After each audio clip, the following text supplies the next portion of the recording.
السلام عليكم ورحمة الله وبركاته. الحمد لله نحمده ونستعينه ونستغفره ونؤمن به ونتوكل عليه ونعوذ بالله من شرور أنفسنا ومن سيئات أعمالنا. من يهده الله فلا مضل له ومن يضلل فلا هادي له. ونشهد أن لا إله إلا الله وحده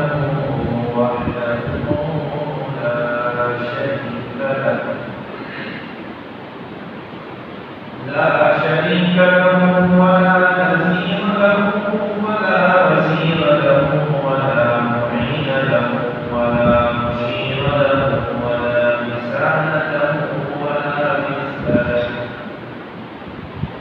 ونشهد أن سيدنا وسندنا وشفيعنا وطبيبنا وطبيب قلوبنا محمدا عبده ورسوله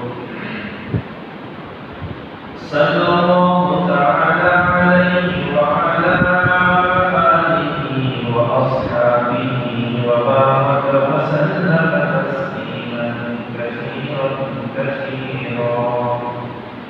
أما بعد فأعوذ بالله من الشيطان الرجيم. بسم الله الرحمن الرحيم.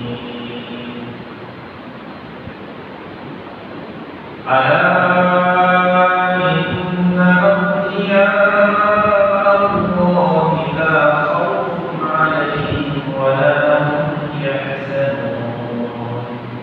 لهم البشرى في الحياة الدنيا الذين آمنوا وكانوا يتقون. لهم البشرى في الحياة الدنيا وفي الآخرة لا تبديل لكلمات الله ذلك هو الفوز العظيم. قال النبي صلى الله عليه وسلم المرء مع من أحب أو كما قال عليه الصلاة والسلام. صدق الله مولانا العظيم وصدق رسوله النبي الكريم ونحن على ذلك لمن الشاهدين والشاكرين والحمد لله رب العالمين. ترحم شر محمد رسالة الرحمن. اللهم صل على محمد وعلى آل محمد كما صليت على إبراهيم وعلى آل إبراهيم إنك حميد مجيد. اللهم بارك على محمد وعلى آل محمد كما باركت على إبراهيم وعلى آل إبراهيم إنك حميد مجيد. رب اشرح لي صدري ويسر لي أمري واحلل عقدة من لساني يفقهوا قولي. محترم سامعين الكرام تمام عليكم صلى الله وحده لا شريك له فاطر السماوات والأرض زمین و آسمان کا پیدا کرنے والا. جعل الملائکۃ رسلا اسی نے فرشتوں کو اپنا پیغام بنا کر بھیجا.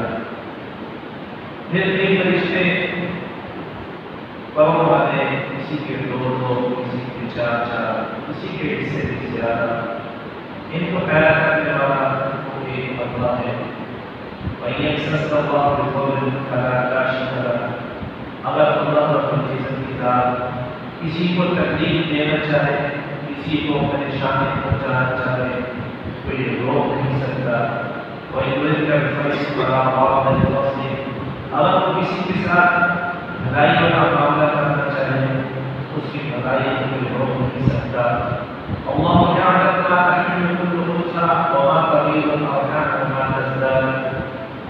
وكل شيء عنده بمقدار.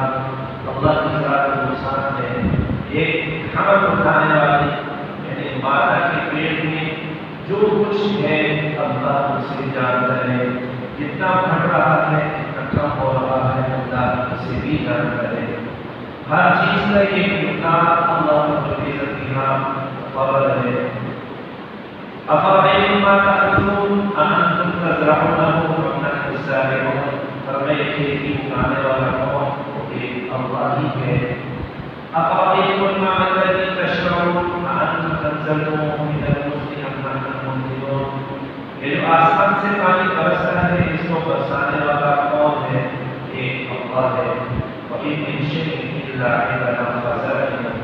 اللہ رب العزت کے ہاں ہر چیز کے خزانے ہیں. وَإِلَٰهُكُمْ إِلَٰهٌ وَاحِدٌ. اور تمہارا الہ بھی وہی ایک الہ ہے. آپ حضرات کے سامنے قرآن حکیم قرآن حمید کی سورہ یونس سے کچھ آیات تلاوت کی ہیں. اس میں اللہ رب العزت نے کچھ ایسے افراد کا ذکر فرمایا ہے جو ہمارے آج تک کے ذہنوں کے مطابق ایک الگ گروہ بن چکا ہے. جبکہ اللہ پاک فرماتے ہیں وہ الگ گروہ نہیں ہے، وہ الگ گروہ نہیں ہے. وہ الگ گروہ جو ہمارے ذہنوں میں آپ کے معاملے اور عوام کے ذہنوں میں بات بیٹھ چکی ہے کہ ایک طبقہ ہے، ایک طائفہ ہے جسے اولیاء اللہ کہا جاتا ہے.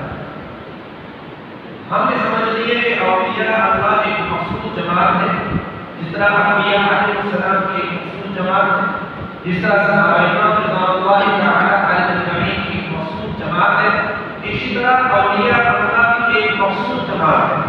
جبکہ اللہ پاک نے جو میں نے آیات آپ کے سامنے تلاوت کی ہے اس میں تین باتیں اللہ رب العزت کے ارشاد فرمائی ہیں. الا ان اولیاء اللہ، پہلے تو اللہ رب العزت کے اولیاء کی شان بیان فرمائی. پھر الذین آمنوا وکانوا یتقون، پہچان دی گئی کہ اولیاء اللہ ہیں کون. ایک تو وہ جو میں اگر بڑی سمجھ میں آپ سمجھ میں عوام ہماری بڑی سمجھتی ہے، ایک وہ ہے جس کی تعریف اللہ نے کی. تو پہلی چیز کیا ہے؟ شان اولیاء کی وہ اللہ نے بیان کرائی. دوسری بات اولیاء اللہ کی پہچان.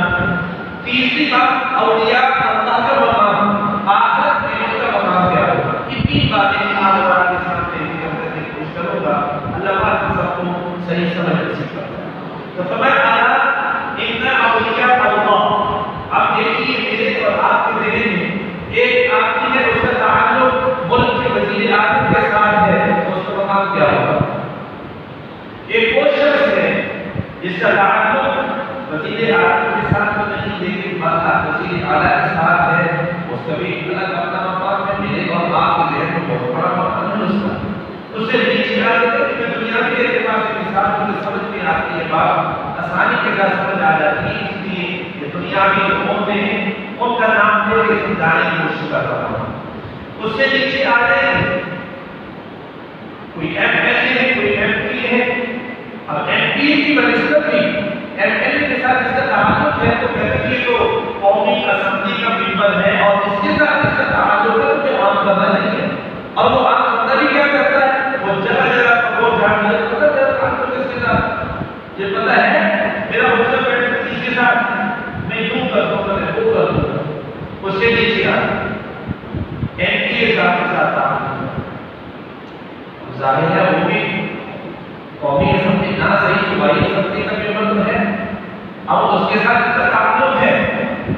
ہمارے یہاں پہ ایم پی ہے وہ کسی سے ملنے چلے گئے ہیں اور آپ سب بناتے ہو تو فلانا بندہ ایم پی کے فلاں جگہ پر پہنچ گیا. کیا ہے اس کا مقام، اس کی شان ہے وہ ذہنوں میں بیٹھی ہوئی ہے. تو یہاں پر اللہ بات کرتے ہیں الا ان اولیاء اللہ. سنو جب آپ کسی کو بات جانا چاہتے ہیں تو آگے بات ہونے والی ہے تو اس کو سمجھانے سے پہلے کیا کہتے ہیں کہ کان کھول کے میری بات سنو، توجہ کے ساتھ میری بات سنو. اللہ پاک نے یہاں کیا فرمایا ہے؟ الا سنو بھائی، کان کھول کے بات سنیے. جو بات ہونے والی ہے، جو بات آگے بیان ہونے والی ہے، اس بات کو کان کھول کے سننا ہے. وہ بات کیا ہے؟ جن کا تعلق اللہ رب العزت کی ذات کے ساتھ ہے، وہ جو اللہ کے بڑی تعلق رکھنے والا، معیت رکھنے والا، جس کا تعلق اللہ رب العزت کی ذات کے ساتھ ہے، تو فرمایا سن لو اولیاء اللہ کون ہیں؟ وہ آگے اللہ پاک فرماتے ہیں الذین آمنوا وکانوا یتقون۔ دیکھیے ایک مخصوص بات میں نے عرض کیا، انبیاء علیہ السلام کی جماعت ہے، ہم میں سے کوئی بھی کتنی کوشش کرے وہ نبی نہیں بن سکتا۔ کیوں نہیں بن سکتا؟ اس لیے کہ نبوت تو اللہ رب العزت کا اپنا انتخاب ہے۔ دیکھیے مرزا قادری نے خود دعویٰ کیا ہے مرزا نہیں جھوٹا ہے، اس لیے کہ اللہ کے نبی اور خود قرآن میں اللہ پاک ارشاد فرماتے ہیں ما کان محمد ابا احد من رجالکم ولکن رسول اللہ وخاتم النبیین۔ رسول اللہ صلی اللہ علیہ وسلم نے مکہ مکرمہ سے اعلان کیا انا خاتم النبیین قال نبی پاک، میں آپ کے نبی ہوں، میرے بعد کوئی نبی آنے والا نہیں ہے۔ تو نبوت جو ہے وہ ختم ہو چکی ہے، میں اور آپ میں سے کوئی بھی جتنی محنت کر دے وہ نبی نہیں بن سکتا، اور نہ ہی کوئی نبی کا صحابی بن سکتا ہے۔ اس لیے کہ صحابی بننے کی شرط ہے کہ وہ ایمان کی حالت میں رسول اللہ صلی اللہ علیہ وسلم کی زیارت کرے اور ایمان کی حالت میں اس کو موت آئے۔ اب ظاہر ہے ان میں سے کوئی بھی نبی علیہ السلام کی زیارت یہ نہیں کر سکتا، اس لیے جو ہے وہ صحابی ہی میں سے کوئی نہیں بن سکتا۔ اب نیچے آئے اولیاء اللہ، اللہ کا فرماتی ہے ذہن سے اس بات کو نکال دو، یہ جو تمہارے ذہنوں کی بات بیٹھی ہوئی ہے اس بات کو اپنے ذہن سے نکال دو کہ فلانی اللہ کا ولی ہے، اس کے علاوہ کوئی ولی بن سکتا نہیں ہے، فلاں خاندان جو ہے وہ ولایت کے مرتبے پر فائز ہے، اس کے علاوہ کوئی ولی بن سکتا ہی نہیں ہے، وہ فلاں جو کڑی چلتی آ رہی ہے، فلاں جو سلسلہ چلتا آ رہا ہے وہی ولی ولایت، اس کے علاوہ کوئی ولی بن تمہاری طرف اور خم خیالی ہے۔ اللہ پاک فرماتے ہیں میں بتاتا ہوں اللہ کے ولی کون، میں نہیں بتاتا، اللہ کا کمال ہے۔ یا ہم پارا ہے تو اٹھا کے دیں، سورہ یونس سے خود پڑھ کے دیں، اللہ پاک فرماتے ہیں سنو کہ میں بتاتا ہوں کہ اللہ کے ولی کون ہے، پہچان کروا دیا۔ اب دیکھیں میں دعوت کروں گا میرا تعلق عمران صاحب کے ساتھ ہے، آپ مان جائیں گے؟ کبھی بھی نہیں مانیں گے۔ ایک کیسے تعلق بتاؤ تو صحیح، کبھی میں نے روز کا مطلب تصویری دکھا دو تو منٹ کے بیٹھے تصویر آپ کی آئی، یا کوئی اور تعلق بتاؤ، تعلق کو دلیل تو دو نا۔ تو جب ہم دنیاوی اعتبار سے دلیل مانگتے ہیں، اللہ رب العزت نے بھی پہچان کے لیے دلائل دے دیے کہ دیکھو میرے ولی کی پہچان یہ ہے اور ہر بندہ ولی بن سکتا ہے۔ اس کے لیے کوئی سلسلہ نہیں، اس کے لیے کوئی بھی خاندانی نسل نہیں، بلکہ جو جتنی محنت کرے گا اتنا اللہ رب العزت کے قریب سے قریب ہوتا رہے گا۔ الذین آمنوا، ولی کی پہچان کیا ہے کہ وہ صاحب ایمان ہو، ایمان ہے تو یہ ولی ہے، ایمان نہیں ہے تو یہ ولی ہو سکتا ہی نہیں۔ تو ولایت کی پہچان، ولی اللہ کی پہچان اللہ رب العزت نے بتائی ہے وہ کیا ہے الذین آمنوا، اور یہ اللہ رب العزت کو بڑا پسندیدہ عمل ہے ایمان۔ اور اللہ رب العزت یہاں کئی دفعہ آپ کے سامنے آپ کو شروعات کر چکا ہوں کہ ایمان کی قیمت کتنی ہوتی ہے، ایمان کی قیمت کتنی ہے۔ اور میں اگر جب قیامت کے دن فیصلہ ہو جائے گا جہنمی جہنم کے اندر، جنتی جنت کے اندر چلے جائیں گے، تو ظاہر ہے جنت میں جانے والے ہم جیسے انسان سب کی بات فرمائے ایمان والے ہوگا کافی جہنم کے اندر ہوں گے، کلمہ بھی پڑھنا ہوگا یہ بھی جہنم کے اندر ہوں گے۔ تو وہ لوگ جو بے ایمان بن کے دنیا سے گئے، حالت کفر میں بھی دنیا سے گئے، وہ ان ایمان والوں کو تانا دیں گے، کیا کریں گے؟ تانے دیں گے۔ بڑے آئے کچھ کلمہ پڑھنے والے ہیں کہ ہم تو بڑے مسلمان ہیں، آج تم بھی وہی ہو ہم بھی وہی ہیں، تمہارا مقام بھی وہی ہے ہمارا مقام بھی وہی ہے۔ تو فرشتوں کے ذریعے سے اللہ رب العزت کی طرف سے جواب آئے گا کہ جاؤ فرشتوں اور جنت کے اندر سے ہر اس شخص کو نکال کے لے آؤ جس کے سینے ایک ذرہ برابر بھی ایمان ہے، ایک ذرہ کہتے ہیں جس کی عادت تقسیم نہ ہو سکتی ہے، اور بعض فرماتے ہیں ذرہ ہوتا ہے جو روشنی میں سے روشنی آتی ہے اور اس میں چھوٹے چھوٹے ذرات نظر آتے ہیں، روشن روشندانہ دو ذرات ہمیں نظر نہیں آتے، لیکن اندھیرا کمرہ ہو، روشندان کی روشنی آ رہی ہو تو اس میں چھوٹے چھوٹے دو ذرات نظر آتے ہیں۔ تو فرمایا کہ شخص کے سینے میں ایک ذرہ برابر بھی ایمان ہوگا، فرمایا اللہ رب العزت کی طرف سے حکم ہوگا کہ ان کو جہنم سے نکال کے جنت میں ڈالو۔ تو یہ کیا ہے؟ ایمان۔ فرمایا ولی کون ہے؟ الذین آمنوا بصاحب ایمان، جیسے سینے میں ایمان ہے وہ ولی ہے۔ اب آپ کے سینے میں ایمان، میرے سینے میں ایمان، الحمدللہ نبی پہ اللہ کا شکر ادا کرے وہ کام ہے۔ اس لیے کہ اللہ تعالیٰ ایک حدیث پاک میں آپ کے عالم فرما رہے تھے کہ یہ جو دنیا ہے نا، دنیا میں کسی کو ملتی کسی کو نہیں ملتی، کسی کو ملتی ہے کسی کو نہیں ملتی، لیکن جو ایمان ہے وہ اللہ رب العزت کی چاہت اور انتخاب سے ملتا ہے۔ ان کا کلام ہے من احببت ولکن اللہ یہدی من یشاء، اللہ جسے چاہتے ہیں ایمان جیسے عظیم شان اور سے استوار ہے۔ تو یہ ایمان اللہ رب العزت کی عطا ہے جس کو یہ مقصد آتا ہے۔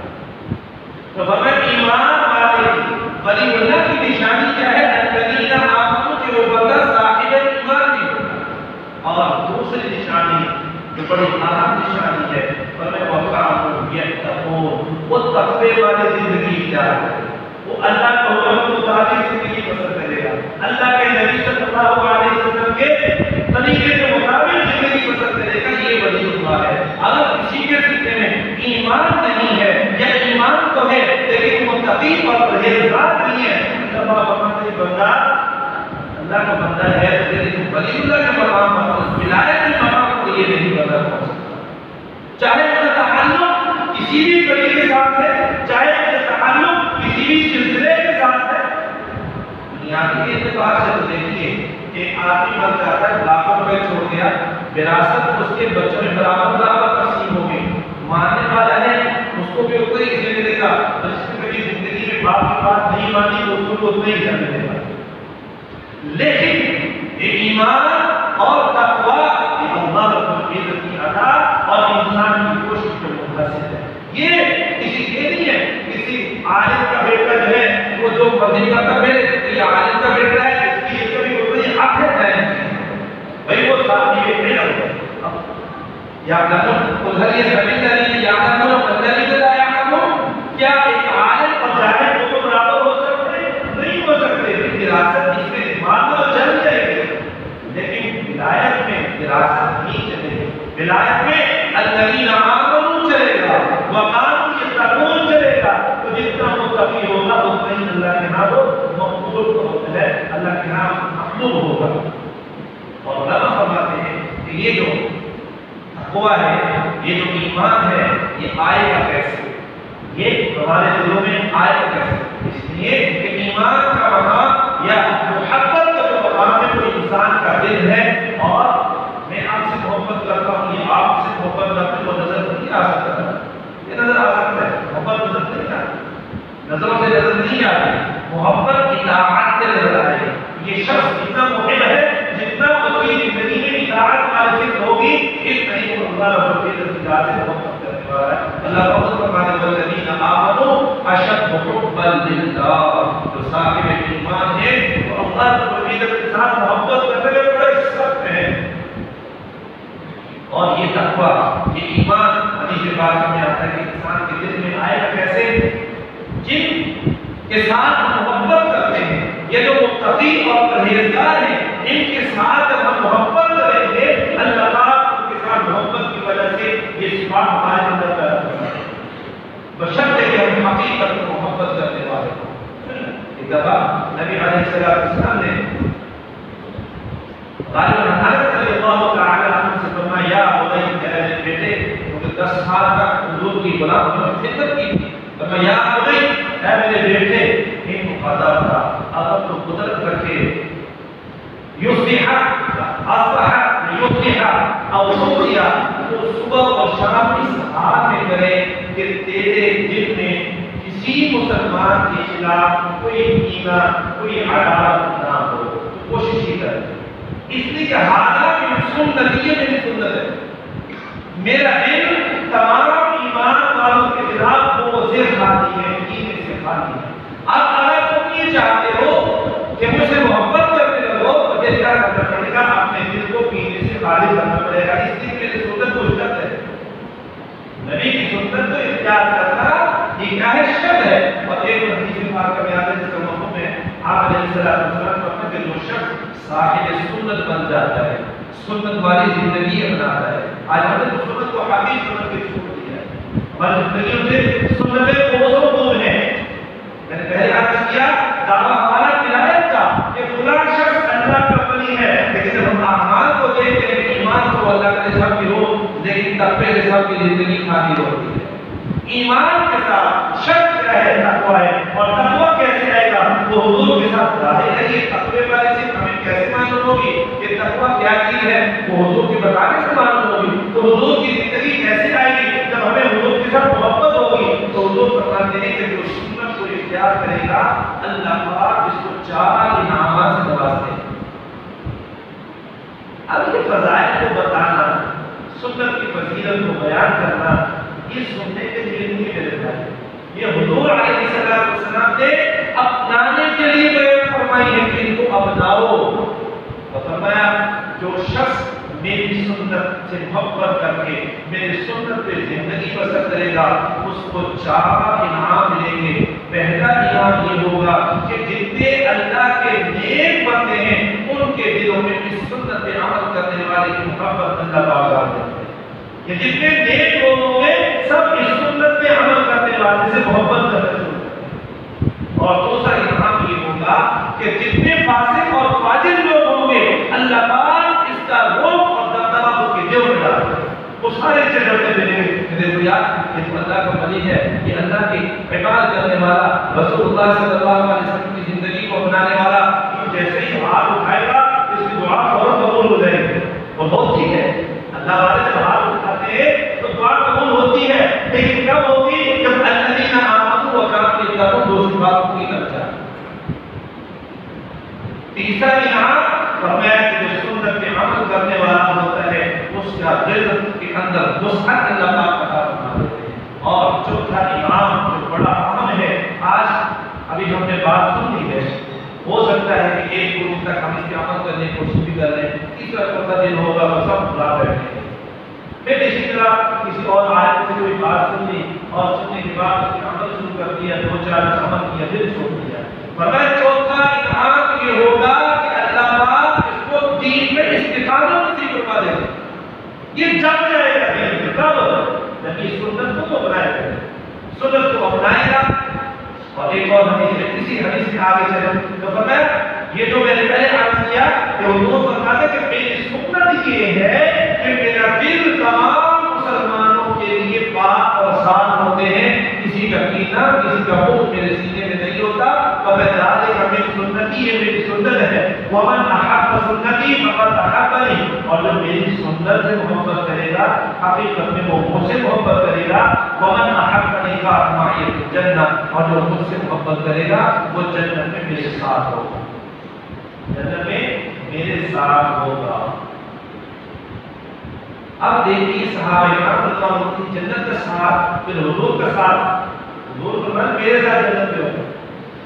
وہ اس لیے فرمایا علیہ السلام نے کہ صحابہ نے دنیا کے اندر حضور کے ساتھ انہیں میسر تھا, انہوں نے دنیا کو ایک جنت سمجھ لیا کیونکہ حضور کے ساتھ ان کے ساتھ ہے. تو آخرت میں تمہیں تو جنت کی نعمتیں نہ بھی ملے تو کوئی بات نہیں ہے, حضور کا ساتھ مل جائے سمجھو جنت مل گئی. ایک بار صحابی ہے ربیعہ رضی اللہ تعالی عنہ, رسول اللہ صلی اللہ علیہ وسلم کے جو بھی خادم تھے, وضو کے لیے پانی وغیرہ تیار کرنا, رات کے اندھیرے میں کچھ چیزیں حضور کی ضرورت ہوتی ہے پورا کروا لیتے. ایک دفعہ حضور نے فرمایا سل یا ربیع, اے ربیع بتا کیا مانگتا ہے, کیا مانگتا ہے. حضور کو اللہ کے نبی ہے, وہ معلوم تھا جس صورت مانگوں گا اللہ پاک عطا فرمائیں گے. آپ میرے بتاتے کا عذر کرتے نظر میں گھر میں کھانے پینے کچھ نہیں ہے, دعا فرمائے گا مطلب ڈھیر لگا دے, گھر میں پہننے کچھ نہیں ہے, اللہ پاک کپڑے ہی عطا فرما دے, رہنے کو گھر نہیں ہے, اللہ پاک جو ہے وہ گھر عطا فرما دے. آپ سوچنے والی بات ہے اس نے جنت بھی نہیں مانگی, صحابی نے جنت بھی نہیں مانگی. ہم کہتے ہیں حضور دعا فرما لے کر اب جنت عطا فرما دے, جنت بھی نہیں مانگی. کیا مانگا؟ جب حضور نے فرمایا کہ ربیع مان کیا مانگتا ہے, صحابی کیا کہنے لگے, یا رسول اللہ صلی اللہ علیہ وسلم آپ دعا فرمائیں پاک جنت میں آپ کا ساتھ عطا کرے. کیوں دنیا میں حضور کا ساتھ دیکھا, دنیا میں ان کے لیے جنت پا گئی تو اس جنت کی ان کے سامنے کوئی حیثیت نہیں ہے. تو یہ کب ملے گی؟ جب حضور کی محبت ہمارے دلوں میں ہوگی. اور یہ محبت ہمیں کیسے معلوم ہوگی کہ محبت ہے یا نہیں ہے؟ اس کے لیے حضور کی سنت میں عمل کرنا ہوگا. اور یہ عمل کرنا یہ کس کی نشانی ہے؟ ولایت کی نشانی ہے. کس نے بتایا؟